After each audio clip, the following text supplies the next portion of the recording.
할렐루야, 안녕하세요. 저번 시간 창세기 5장에서는 아담의 계보를 볼 수 있었습니다. 하나님께서 에덴 동산에서 추방은 하셨지만 생육하고 번성하라고 축복하여 주신 하나님의 축복이 계속되어서 아담의 후손들이 번성하는 것을 보실 수 있었습니다. 창세기 6장 1절 사람이 땅 위에 번성하기 시작할 때에 그들에게서 딸들이 나니 하나님의 아들들이 사람의 딸들의 아름다움을 보고 자기들이 좋아하는 모든 여자를 아내로 삼는지라. 여기에서 사람이 땅 위에 번성하기 시작할 때 여기 진화된 사람들을 얘기합니다. 이 사람들은 하나님의 영을 갖고 있지 않는 사람이라고 제가 말씀드렸습니다. 이렇게 읽어드리면 예수님이 여러 명이 아닌가 하고 깜짝 놀라시는 분들이 있으실 겁니다. 하지만 여기에서는 예수님이 아니라 하나님의 아들들은 하나님의 영을 갖고 있는 아담의 후손들을 말하는 겁니다. 사람의 딸들의 아름다움을 보고 좋아하는 여자들을 아내로 삼는지라 자폰이 이루어졌다는 것을 볼 수 있습니다. 여기서부터 제가 말씀드린 창조론의 사람들과 진화론의 사람들이 같이 섞이면서 하나님의 영이 나누어지는 거죠. 또한 그 짐승에서 진화된 DNA를 갖고 있는 그 사람들의 그 DNA가 같이 하나님의 자녀들의 DNA와 섞이는 것을 볼 수 있습니다. 그래서 3절 여호와께서 이르시되 나의 영이 영원히 사람과 함께하지 아니하리니 이는 그들이 육신이 됨이라 그러나 그들이 날은 120년이 되리라 하시니라. 네, 여기에서 하나님께서 말씀하시기를 나의 영이 영원히 사람과 함께하지 아니하리니 하나님이 원하셔서 영이 함께 영원히 함께하지 않겠다고 말씀하시는 게 아닙니다. 그들이 육신이 됨이라 자폰이 이루어지면서 진화된 사람들은 그 창세기 저번 장에서 저희가 본 것처럼 몇백 년 동안 사는 것이 아니었습니다. 아시겠지만 동물들은 사람보다 수명이 짧습니다. 그래서 여기 진화된 사람들도 수명이 짧았다고 보시면 됩니다.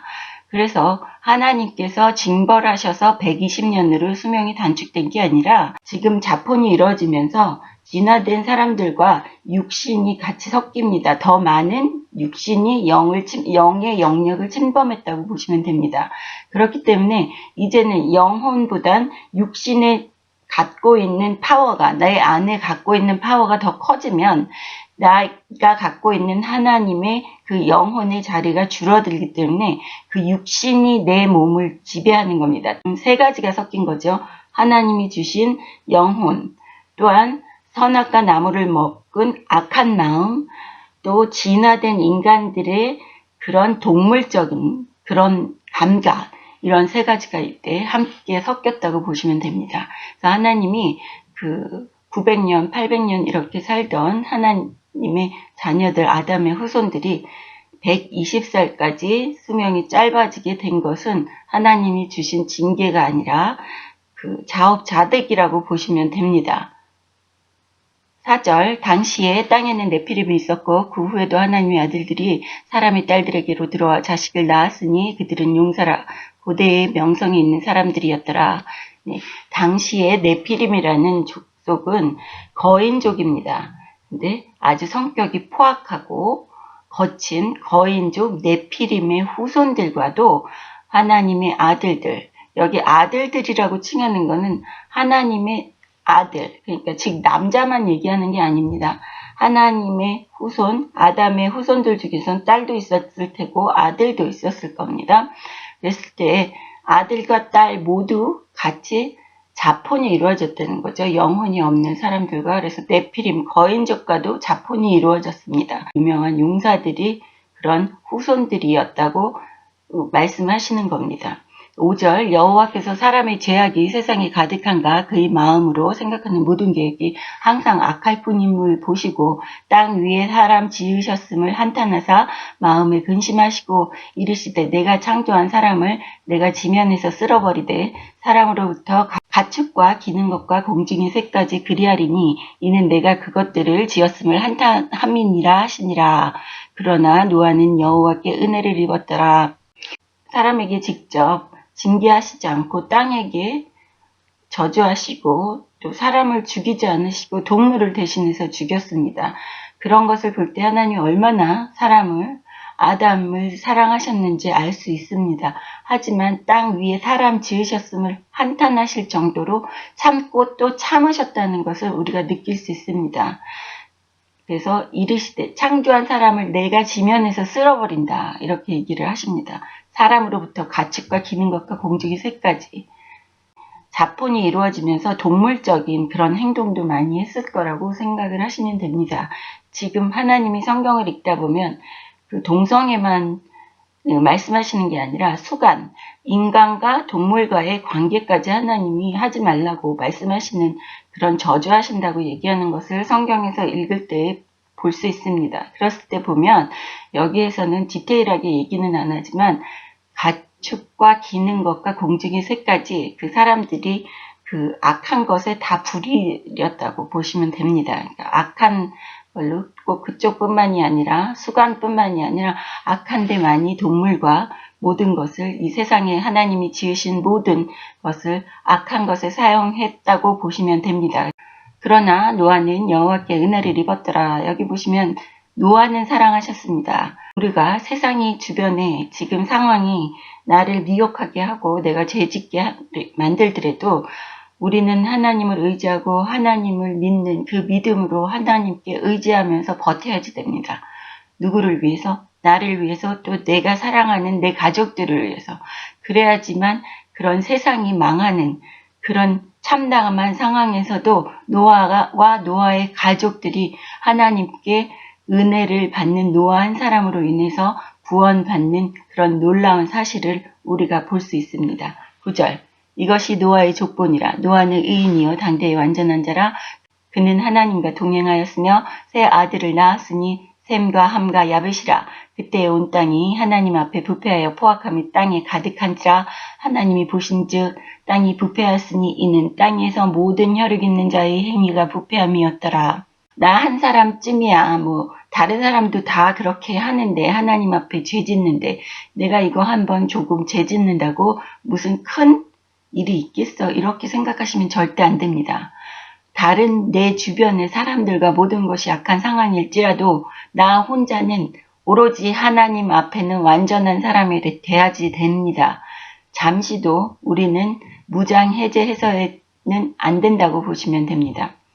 그래서 하나님과 동행하는 사람이 되시기를 바랍니다. 노아처럼. 12절 보시면 혈육 있는 자의 행위가 부패함이었더라. 혈육, 즉 살과 피가 있는 자의 행위가 부패함이었더라. 아까 하나님께서 말씀하신 이제 그 하나님의 아들들이 육에 속한 사람이었기 때문에 이제는 하나님의 영에 속한 사람들이라고 얘기 안 하셨습니다. 그래서 육에 속한 사람들이라서 혈육 있는 자에 포함이 된다고 보시면 됩니다. 13절. 하나님이 노아에게 이르시되 모든 혈육 있는 자의 포악함이 땅에 가득함으로 그 끝날이 내 앞에 이르렀으니 내가 그들을 땅과 함께 멸하리라.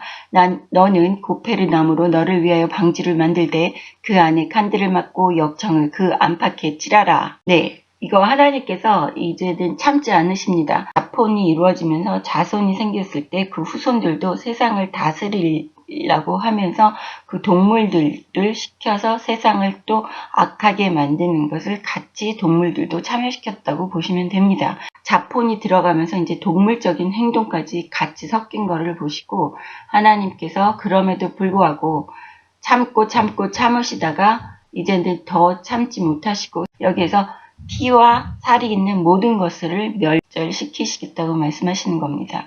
14절. 고페르 나무로 너를 위하여 방주를 만들 때, 고페르 나무라는 것은 잣나무라고 얘기를 합니다. 역청을 그 안팎에 칠하라. 역청은 나무에서 나무의 진액을 받아낸 그런 방수 기능이 있는 액이라고 보시면 됩니다. 15절. 네가 만들 방주는 이러하니 그 길이는 300규빗, 너비는 50규빗, 높이는 30규빗이라. 거기에 창을 내되 위에서부터 한 규빗을 내고 그 문은 옆으로 내고 상중하 3층으로 할지니라. 내가 홍수를 땅에 일으켜 무릇 생명의 기운이 있는 모든 육체를 천하에서 멸절하리니 땅에 있는 것들이 다 죽으리라. 하나님이 방주를 만드는데도 디테일하게 300큐빗, 너비는 50큐빗, 높이는 30큐빗 이렇게 정확하게 말씀해 주십니다. 하나님은 아주 정확하신 분입니다. 1큐빗이 50cm라고 보시면 되는데 길이가 300큐빗 그러면 150m, 너비는 50큐빗, 너비는 25m, 높이는 30큐빗, 높이는 15m입니다. 거기에 창을 내는데 창문 또한 창문을 어디에다 내는지까지 말씀해 주십니다. 맨 위에서부터 한 큐빗 내고 위에서부터 한 큐빗은 50cm, 그 문은 옆으로 내고 문은 그 옆에 내라 그럽니다. 상, 중, 하 3층으로 할지니라 1층, 2층, 3층으로 만들라고 말씀하십니다. 이렇게 층수까지 정해 주신다고 보시면 우리가 하나님을 모시는 방법에 대해서도 하나님께서 세세하게 따지십니다. 우리나라에 그런 속담이 있습니다. 개같이 벌어서 정승같이 쓴다. 그거는 하나님의 마음에 아주 반대되는 그런 속담이라고 보시면 됩니다. 개같이 버는 거 원하시지 않습니다. 개같이 벌어서 정승같이 쓰는 것도 원치 않으십니다. 과정이 중요하지 않다고 얘기하시는 분들 절대 안 됩니다. 과정도 중요하고 결과도 중요한 겁니다. 처음부터 끝까지 우리 삶을 하나님이 지켜보신다고 생각하시면서 사시면 됩니다. 내가 아무렇게나 개같이 벌어서 그 정승같이 쓴다고 하면서 헌금 갖다 많이 내신다고 기뻐하시지 않습니다. 헌금 한 푼도 안 내시더라도 개같이 버시지 마십시오. 하나님이 기뻐하시는 방식대로 사십시오. 그래서 17절에 홍수를 일으켜 생명의 기운이 있는 모든 육체를 천하에서 멸절하시겠다고 말씀하십니다.